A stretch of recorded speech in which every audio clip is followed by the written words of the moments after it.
बच्चियों के लिए तो गहलोत जी ने पहले ही फ्री कर रखी है। आप कह रहे हो कि हम हाईटेक सिटी बनाएंगे। मैं पूछना चाहता हूं, मोदी जी की 100 स्मार्ट सिटी तैयार हो गई क्या? सांसदों ने जो गांव गोद लिए थे वो आदर्श गांव बन गए क्या? इससे पहले महिंद्रा से सिटी बन रही थी, वो आपने पूरी कर दी क्या? आप सिर्फ और सिर्फ लोगों को गुमराह करने का काम कर रहे हो। आप कह रहे हो हम पेंशन बढ़ाएंगे 150 रुपए। आपने कानून नहीं पढ़ा क्या? राजस्थान के अंदर मिनिमम गारंटी एक्ट मजदूरी का लागू हो चुका है, जिसके अंदर पेंशन बढ़नी है हर साल 15%, अगली बार 1300 रुपए होगी। ये तो कानून बन चुका है। उन चीजों को हम वापस पढ़ रहे हैं और एक जनता के अंदर भ्रम पैदा करने की स्थिति पैदा कर रहे हैं।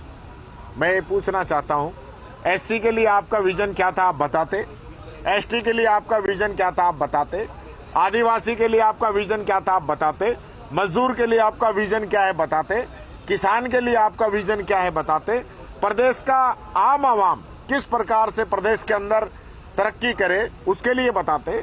आप राजस्थान की तुलना पंजाब से कर रहे हो।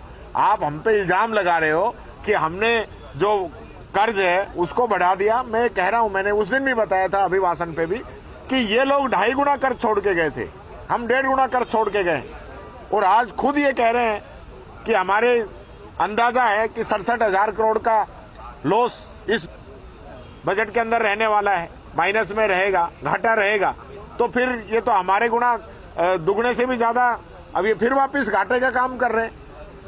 तो हम लोगों ने जो काम किया सिर्फ और सिर्फ पूरे बजट के अंदर सरकार को कोसने का काम करते रहे। कोई विजन नहीं, कोई प्रदेश को आगे बढ़ाने का कोई खाका तैयार नहीं कर रहे। ये इस प्रकार का बजट जो है मैं समझता हूं प्रदेश की जनता के साथ छलावा है। इन लोगों को जो वादे किए थे जनता से, किसान की सम्मान निधि 12,000 करने का वो करना चाहिए था, उसको 8,000 कर दिया। गेहूं का समर्थन मूल्य 2700 रुपए करने की बात करते थे, उसमें 125 रुपए बढ़ाया है। और डीजल पेट्रोल के अंदर वेट कम करने की बात करते थे, उसका तो जिक्र ही नहीं है। मैं तो सोच रहा था कहीं पन्ना तो नहीं रह गया कोई बजट के अंदर, वित्त मंत्री जी ने गलती से कहीं कोई पन्ना छोड़ दिया हो। लेकिन बाद में पता चला बजट पूरा पढ़ दिया, वेट के बारे में, डीजल पेट्रोल के बारे में कोई चर्चा ही नहीं थी। और मैं एक बात और कहना चाहूंगा, इनके लोग आज भी सदन की मर्यादाओं का पालन नहीं कर रहे। वित्त मंत्री जी जिस प्रकार से बजट पढ़ रही थी और बीच में जिस प्रकार से अपनी तरफ से जोड़ के बातें कह रही थी, वो कभी बजट के अंदर होता नहीं है। बजट जो बना हुआ होता है वो ही पढ़ना होता है। और उसका हम लोगों ने ऐतराज किया, बात की, तो मुख्यमंत्री जी कह रहे हैं कि आप महिला को नहीं बोलने देना चाह रहे हो।